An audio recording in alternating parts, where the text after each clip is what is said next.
are great, then definitely read the newspaper Equality and Justice Patiala, published daily. जय भीम दोस्तों, मैं नीरजा भारती और equality and justice YouTube channel Patiala के मालिक इंजीनियर हरदीप सिंह चुंबर आपसे साझा करेंगे कि 7 अगस्त का दिन और मंडल दिवस क्यों महत्वपूर्ण है। 7 अगस्त को प्रतिवर्ष मनाया जाने वाला मंडल दिवस 1990 में प्रधानमंत्री वीपी सिंह के नेतृत्व में भारत सरकार द्वारा मंडल आयोग की सिफारिशों के ऐतिहासिक कार्यान्वयन की याद में मनाया जाता है, जो भारत में सामाजिक न्याय की दिशा में एक महत्वपूर्ण क्षण था। मंडल दिवस पर चर्चा equality and justice YouTube channel Patiala से इंजीनियर हरदीप सिंह चुंबर ने आपकी जानकारी के लिए ही बनाई है। तो आइए चर्चा शुरू करते हैं। आज 7 अगस्त 2025 मंडल दिवस। ये तारीख भारत में सामाजिक न्याय और आरक्षण की जो पूरी बहस है उसमें एक बहुत ही अहम मोड़ है। बिल्कुल। आज हम इसी पर बात करेंगे।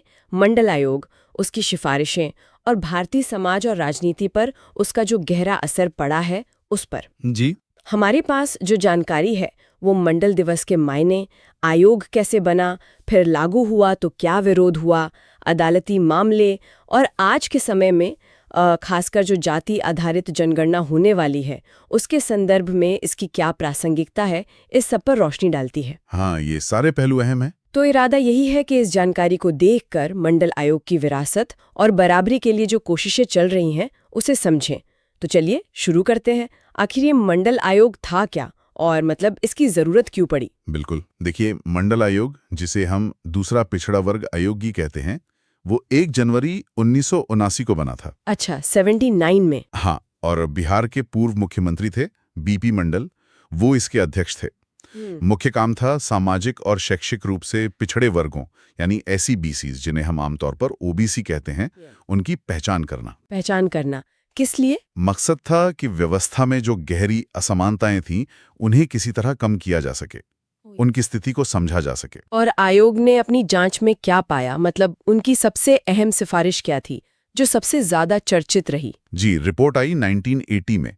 उसमें आयोग ने बताया कि भारत की करीब 52% आबादी OBC है। 52%? काफी बड़ी संख्या है ये तो। हाँ, बहुत बड़ी संख्या।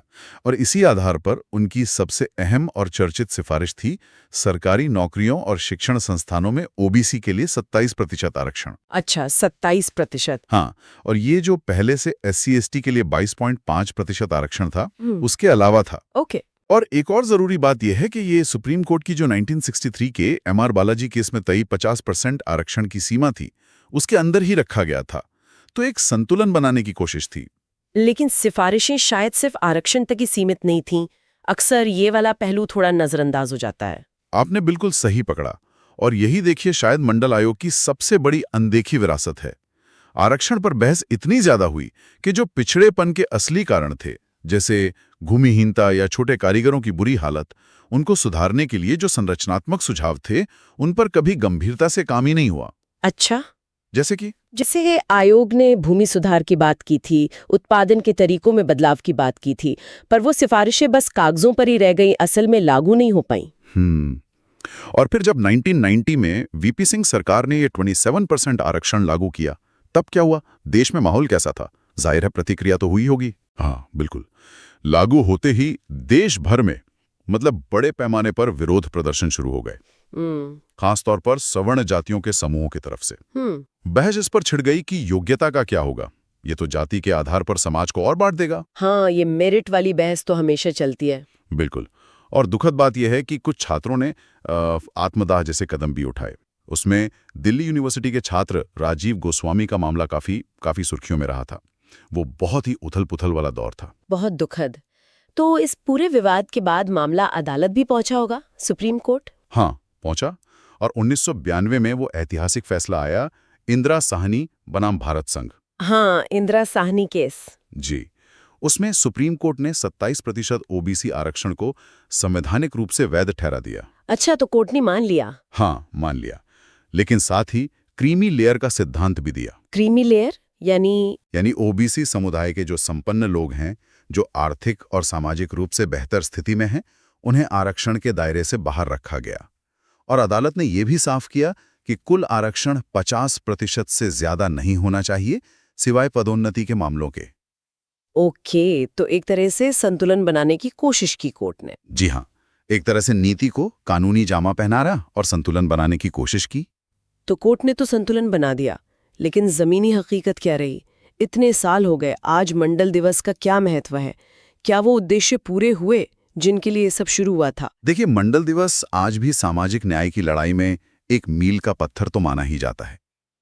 कई राजनीतिक दल हैं, खासकर समाजवादी पार्टी, राष्ट्रीय जनता दल जैसे, जो ओबीसी हितों की बात करते हैं, वो इसे पिछड़े वर्गों के सशक्तिकरण के प्रतीक के तौर पर मनाते हैं। हाँ, वो मंडल बनाम कमंडल वाली राजनीति भी तो इसी से जुड़ी है। बिल्कुल बिल्कुल। वो बहस भी अक्सर छिड़ जाती है। सामाजिक न्याय की राजनीति मंडल और हिंदुत्व आधारित पहचान की राजनीति कमंडल के बीच का टकराव। लेकिन जैसा हमने पहले भी कहा, वो जो व्यापक सुधार थे वो लागू नहीं हुए, तो फायदे काफी हद तक पढ़े लिखे ओबीसी तक ही सीमित रह गए। और अगर हम आज की स्थिति देखें, खासकर उच्च शिक्षा में प्रतिनिधित्व को लेकर, वहाँ क्या तस्वीर दिखती है? यहाँ स्थिति काफी चिंताजनक है। All India OBC students association के अध्यक्ष हैं किरण कुमार गौड़। उनके मुताबिक संवैधानिक कोटा एससी 15%, एसटी 7.5%, ओबीसी 27%, ये फैकल्टी पदों पर पूरी तरह लागू ही नहीं है। लागू नहीं है मतलब भारी रिक्तियां हैं। आंकड़े बताते हैं कि केंद्रीय विश्वविद्यालयों में करीब 80% ओबीसी प्रोफेसर और 83% एसटी प्रोफेसर के पद खाली हैं। 80%? ये तो बहुत ज्यादा है। हाँ, बहुत ज्यादा। 313 आरक्षित पदों पर सिर्फ 9 ओबीसी प्रोफेसर हैं। और अगर आप टॉप आईआईटीज को देखें तो वहां 98% फैकल्टी सवर्ण जातियों से हैं। 98%? ये आंकड़े तो वाकई चौंकाने वाले हैं। इसका क्या मतलब निकाला जाए? क्या नीति बनाने और उसे लागू करने वालों में तालमेल नहीं है, या कोई संस्थागत प्रतिरोध है? ये सवाल बहुत जरूरी है। ये आंकड़े साफ दिखाते हैं कि नीति और जमीनी हकीकत में बहुत बड़ी खाई है। ये कहीं ना कहीं संस्थागत पूर्वाग्रह की तरफ इशारा करते हैं और संविधान में जो सामाजिक न्याय और अवसर की समानता की बात है, उसके उल्लंघन पर गंभीर सवाल खड़े करते हैं। और अब इस पूरी बहस में एक नया आयाम जुड़ गया है। 2026-27 में जो जाति आधारित जनगणना होने वाली है, उसकी घोषणा। हाँ, ये एक बहुत बड़ा ऐतिहासिक कदम है। 1931 के बाद पहली बार भारत में जाति के आधार पर जनगणना होगी। 30 अप्रैल 2025 को केंद्रीय मंत्रिमंडल ने यह फैसला लिया है। इसका मकसद क्या बताया जा रहा है? मकसद है ओबीसी आबादी का सटीक आंकड़ा जुटाना। मंडल रिपोर्ट में यह अनुमान 52% था, लेकिन अब अपडेटेड डेटा चाहिए ताकि आरक्षण नीतियों को और बेहतर बनाया जा सके और ज्यादा प्रभावी बनाया जा सके। इस जनगणना से किस तरह की उम्मीदें और चिंताएं जुड़ गई हैं? ये मंडल की राजनीति को कैसे प्रभावित कर सकती है? उम्मीद तो यही है कि भाई सटीक आंकड़े मिलेंगे तो नीतियां ज्यादा कारगर होंगी। कुछ नेता जैसे राहुल गांधी, वो आबादी के अनुपात में प्रतिनिधित्व की मांग उठा रहे हैं। हाँ, जितनी आबादी उतना हक। बिल्कुल। वहीं सपा, जदयू जैसे दल इसे ओबीसी लामबंदी का एक जरिया देख रहे हैं। चिंताएं भी अपनी जगह कि कहीं इससे समाज में ध्रुवीकरण और ना बढ़ जाए, और जातियों का वर्गीकरण करना अपने आप में बहुत जटिल काम है। लेकिन हाँ, इस घोषणा ने यकीनन 2025 के मंडल दिवस को और ज्यादा प्रासंगिक बना दिया है।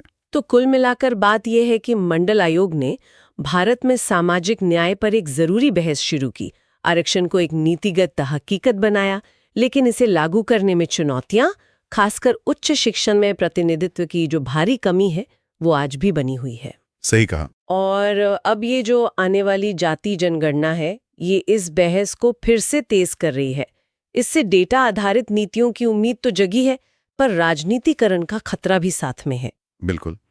और आखिर में एक सवाल शायद हम सबके सोचने के लिए छोड़ सकते हैं, क्या सामाजिक न्याय को मापने का पैमाना सिर्फ आरक्षण के आंकड़े ही हो सकते हैं? यहाँ हमें मंडल आयोग की उन व्यापक लेकिन अधूरी रह गई सिफारिशों पर भी गंभीरता से फिर से सोचने की जरूरत है, जो पिछड़ेपन की जड़ यानी संरचनात्मक कारणों को दूर करने के लिए दी गई थी। इसके साथ ही इस भाषण पर चर्चा खत्म होती है।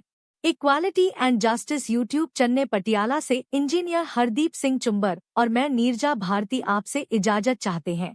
हम आपके लिए बाबा साहेब के भाषण और भाषणों का विश्लेषण लाते रहेंगे। अगर आप भी चाहते हैं आपकी रचनाओं पर चर्चा हो, तो आप भी चर्चा करवा सकते हैं, जिसके लिए आपको कुछ पारिश्रमिक देना होगा।